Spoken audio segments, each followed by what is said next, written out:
Pemirsa, 5 terdakwa jeru perkara dugaan korupsi pada sektor sumber daya alam penerbitan Surat Penguasaan Hak atau SPH, izin perkebunan kelapa sawit di Musirawas jalani sidang perdana di Pengadilan Negeri Palembang.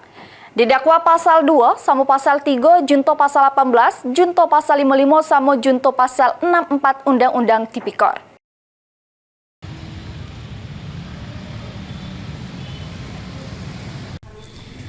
Lima terdakwa jeru perkara dugaan korupsi pada sektor sumber daya alam penerbitan Surat Penguasaan Hak atau SPH, izin perkebunan kelapa sawit di Musirawas jalani sidang perdana di Pengadilan Negeri Palembang.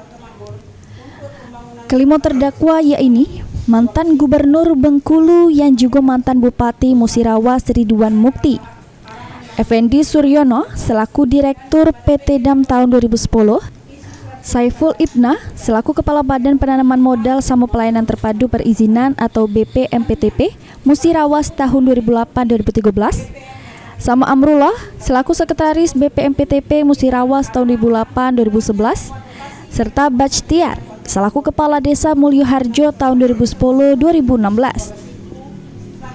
Di hadapan majelis hakim yang diketuai Fitriadi, Jaksa Penuntut Umum Kejati Sumsel sama Kejari Musirawas baca ke surat dakwaan masing-masing terhadap 5 terdakwa.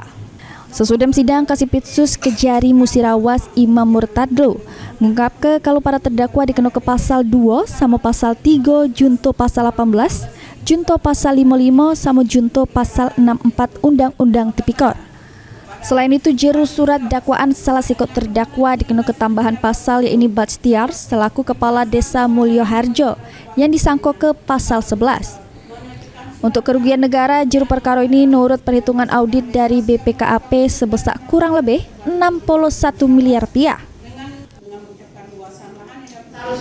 Pada saat penyidikan kan kita gelar kan, sudah kita titip masing-masing terdakwa disangkakan pasal 2 dan pasal 3 junto pasal 18 itu pasal 55 dan itu pasal 64. Dari salah satu terdakwa itu ada terdapat salah satu penambahan pasal yaitu terhadap terdakwa Bahtiar itu Kades ya?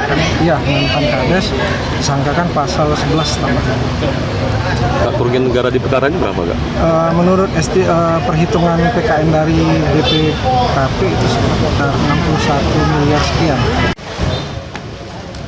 Sidang selanjutnya jeru agenda eksepsi dari 3 terdakwa, sedang kedua terdakwa lainnya tidak ngaju ke eksepsi.